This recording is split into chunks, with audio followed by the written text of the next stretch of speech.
Bonsoir, bienvenue dans le débat de France 24, un débat auquel vous pouvez participer via les réseaux sociaux. Une soixantaine de chefs d'État et de gouvernement réunis à Malte, à La Valette, pour un sommet consacré à la crise migratoire. Un sommet Union européenne-Afrique. L'objectif est bien s'attaquer aux causes profondes qui poussent les Africains à partir de chez eux. Parmi ces causes, et sans doute la première, la pauvreté. L'Union européenne s'engage à donner de l'argent, à investir près de 2 milliards d'euros. Mais quelles seront les contreparties ? Y a-t-il marchandage avec les États africains afin de sous-traiter le contrôle des frontières? Eh bien, on en parle ce soir avec nos invités, avec vous, Aminata Traoré. Bonsoir, merci d'être avec nous. Vous êtes ancienne ministre de la Culture et du Tourisme au Mali, c'est entre 1997 à 2000. Vous êtes écrivaine, par ailleurs, auteur entre autres de Soïta et Melilla. Mais pourquoi partent-ils? Fodé-Silla, bonsoir. Bonsoir. Vous êtes ambassadeur itinérant du Sénégal, ancien président de SOS Racisme. Avec nous, François Gémen, bonsoir. Vous êtes chercheur en sciences politiques à Sciences Po. Vous êtes expert des migrations, auteur de Géopolitique du climat, c'est aux éditions Armand Collin. Par ailleurs, conseiller scientifique de l'Expo Exit, c'est à partir du 25 novembre et c'est au Palais de Tokyo. François Loncle, bonsoir. Merci d'être avec nous. Député socialiste de l'Eure de la 4e circonscription, membre de la Commission des Affaires étrangères et vous êtes président notamment du groupe d'amitié France-Burkina Faso, vice-président France-Ouganda. Enfin, vous connaissez parfaitement le continent africain. Avant de commencer, allez, on va dire très bien. On commence ce débat, si vous le voulez bien, en écoutant le président du Sénégal, Macky Sall. C'était tout à l'heure à La Valette, à Malte. La question des migrations, ce n'est pas une question nouvelle, puisque la migration est un phénomène historique. Et nous devons maintenant à la fois avoir une convergence sur le contrôle des flux migratoires, mais aussi sur un traitement équitable entre migrants du Sud et migrants d'ailleurs. Nous pensons que, quel que soit le statut du migrant, le traitement doit être le même. Et l'Afrique attend de l'Union européenne un partenariat, la main dans la main, mais je pense que nous sommes dans une bonne direction. Fodé-Silla, vous y croyez, un traitement équitable ? Il faut l'espérer. J'étais un peu inquiet quand j'ai vu comment c'était un peu extrapolé dans d'autres médias où on parlait finalement de chantage ou de pression de l'Union européenne sur les pays africains. Je pense que c'était oublié aujourd'hui que l'essentiel des flux migratoires sont d'abord des flux sud-sud. Il s'agit de près de 60% des migrants qui sont d'abord accueillis par les pays du Sud.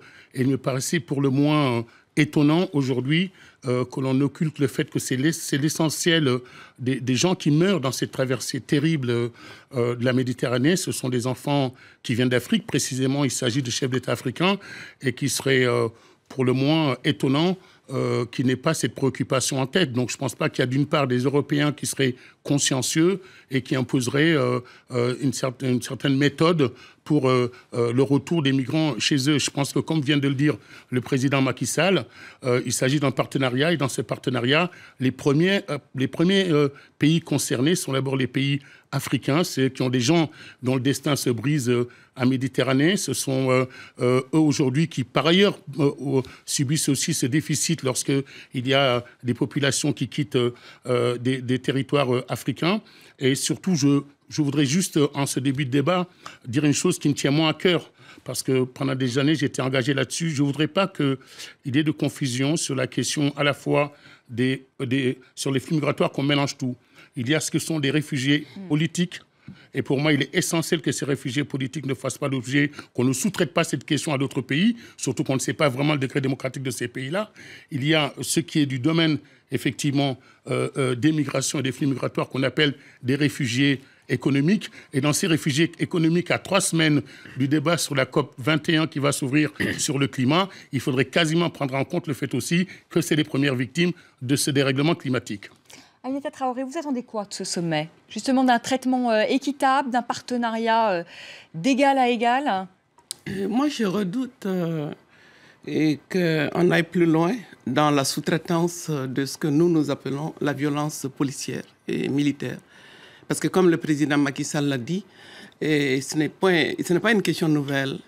Il y a exactement 10 ans, et les premiers subsahariens tués par balle, c'était à Ceuta et Melilla.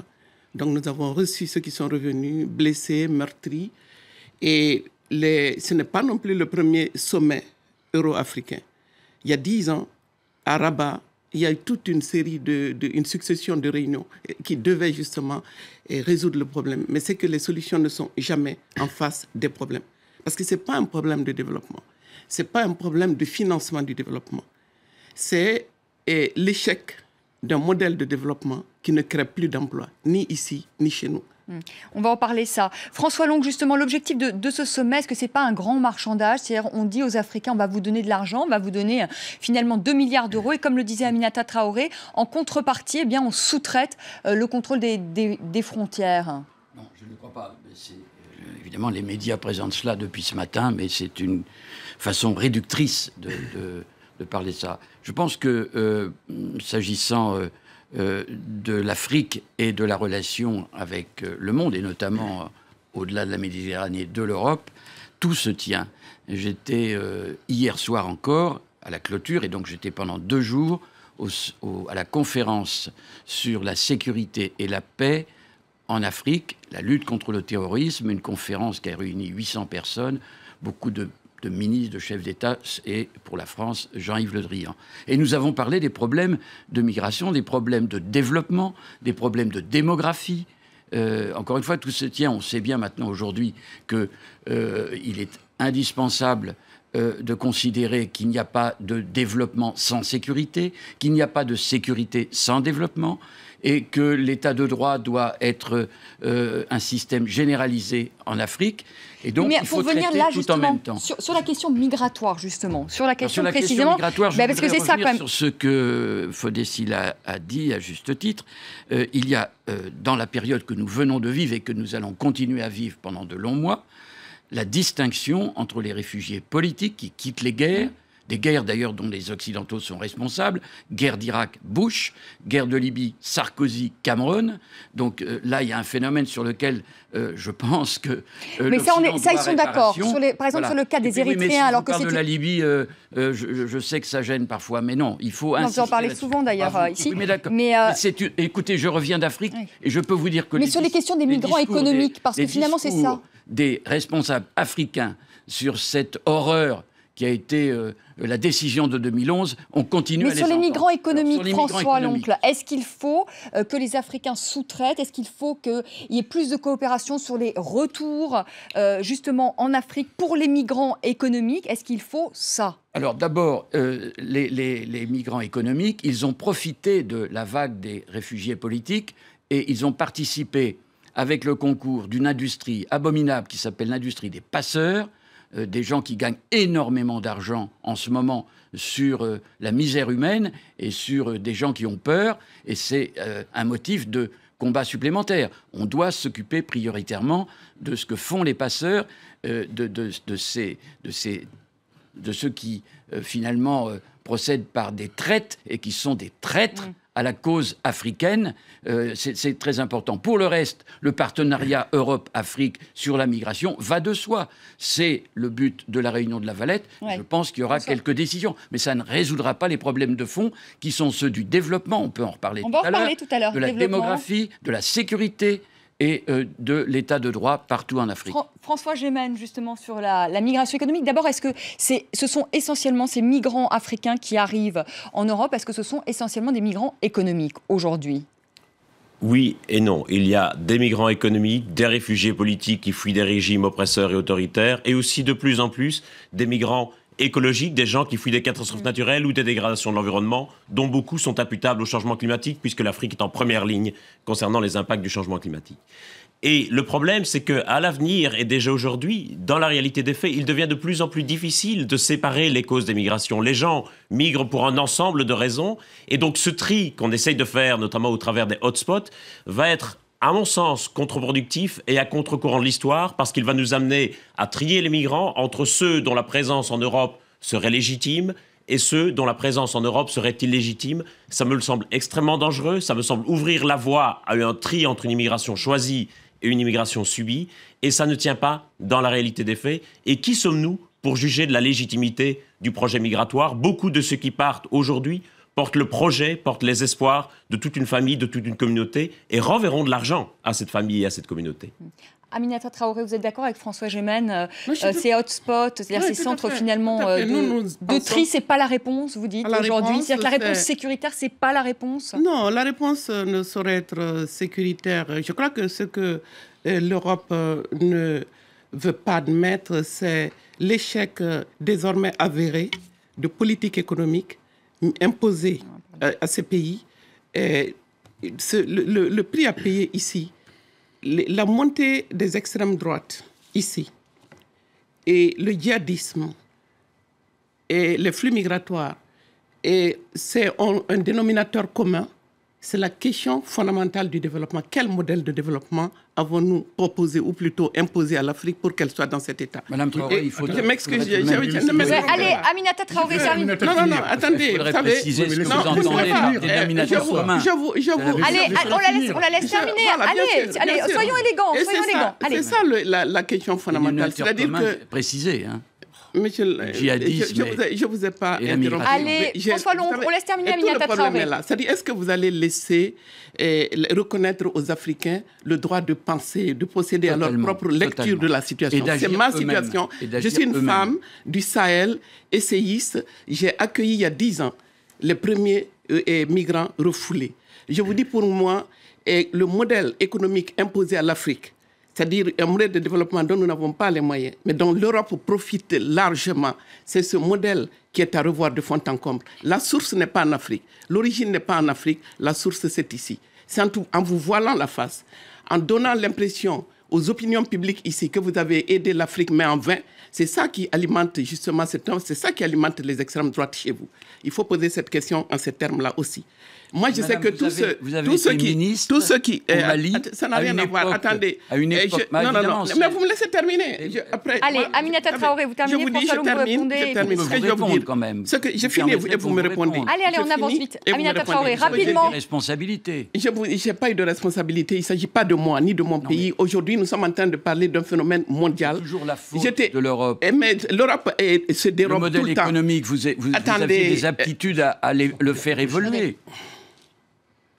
Vous pouvez, c'est-à-dire que le jour où l'Europe reconnaîtra ses erreurs économiques, politiques et militaires, je crois que vous rendrez un énorme service à vos concitoyens. Non, vous ne le faites pas. Vous le dites pour la Libye, mais vous n'en tirez pas les conséquences. Vous demandez aux dirigeants africains de gérer les conséquences de vos erreurs.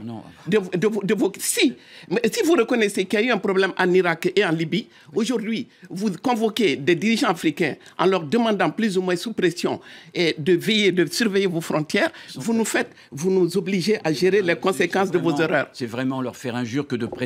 Ah si, bien sûr. Attendez, qu'est-ce qu'ils peuvent? Mais on a vu comment vous avez traité la Grèce. Ce sont des chefs d'État dignes de respect. Ils sont dignes de respect, mais vous ne les respectez pas. On les respecte. Allez, Fodessila. Ils sont des gens respectables. Allez, on peut avancer. Si vous leur demandez l'impossible. Macky Sall est plus respectable que sur le modèle. Fodessila, s'il vous plaît. Voilà. Il y a quelque chose. Fodessila, justement sur la question, on va en parler de la question justement du modèle du développement et de l'aide publique aussi au développement. Est-ce que c'est ça vraiment la solution dans un instant? Mais je voudrais quand même que vous réagissiez sur ce sommet, un dernier mot quand même, sur ce sommet de Malte. Est-ce qu'ils sont mis sous pression, les chefs d'État africains? Est-ce qu'aujourd'hui, on leur dit, c'est à vous de sous-traiter le problème de l'immigration? Honnêtement, la façon dont les choses sont présentées... Est-ce que c'est ce sentiment-là que vous avez? Oui, il y a ce sentiment, on peut. Il faut être honnête. Il y a ce sentiment, quelque part, qu'aujourd'hui, on demande à des chefs d'État africains de venir régler un problème dont on dit par ailleurs que c'est un problème mondial, séculier, et qu'aujourd'hui, c'est pour ça que j'ai commencé par dire que l'essentiel des... S'il te plaît. Allez, s'il vous plaît, on reste calme. L'essentiel des flux migratoires, aujourd'hui, est d'abord supporté par les pays du Sud. Et pour abonder sur un autre exemple dont parlait Aminata, et dont tu parlais aussi, sur les questions notamment aujourd'hui du développement. Regardez, on annonce des chiffres du genre 1,8 milliard, 3 milliards. Mais vous savez, aujourd'hui, Macky Sall l'a rappelé l'autre jour à la tribune des Nations Unies, c'est qu'aujourd'hui, les flux financiers illicites font subir à l'Afrique un préjudice de 30 à 60 milliards par an. Et qu'aujourd'hui, si on intervenait là-dessus... Qu'est-ce que vous appelez les flux financiers illicites? C'est-à-dire de l'argent qui est détourné, de l'argent qui est placé à l'étranger, etc. Ça fait perdre jusqu'à 60 milliards aujourd'hui à l'Afrique. Aujourd'hui, il aurait été de bonne loi, par exemple, qu'on réfléchisse à comment est-ce qu'on peut rapatrier une partie de ces sommes-là. Le code minier, la façon aujourd'hui dont il n'y a aucune transparence sur la façon d'exploiter les mines en Afrique. Il y a quand même toute une série de domaines sur lesquels on aurait pu agir, pour pas dire uniquement on vous laisse un peu d'argent, mais de dire vous allez devenir les moteurs de votre propre économie et vous allez vous-même pouvoir prendre des décisions. Par exemple, aujourd'hui, il est quasiment impossible d'avoir des fonds pour pouvoir avoir accès à des matières premières qui sont pourtant sur le continent africain. Donc je pense que mettre en avant la question des quelques 1 milliard, 2 milliards, 3 milliards était un peu déplacé. Voilà. Et j'aurais préféré qu'on parle d'êtres humains. Il ne s'agit pas de statistiques ni de chiffres. Il s'agit d'hommes et de femmes qui meurent en Méditerranée. Allez, on fait une petite pause. François Long va répondre. François Gémen aussi dans la seconde partie du débat. Comment aider justement l'Afrique? Comment aider au développement de l'Afrique? Est-ce que l'aide publique au développement, est-ce que c'est suffisant? Que faut-il faire? On en parle dans la seconde partie du débat. À tout de suite.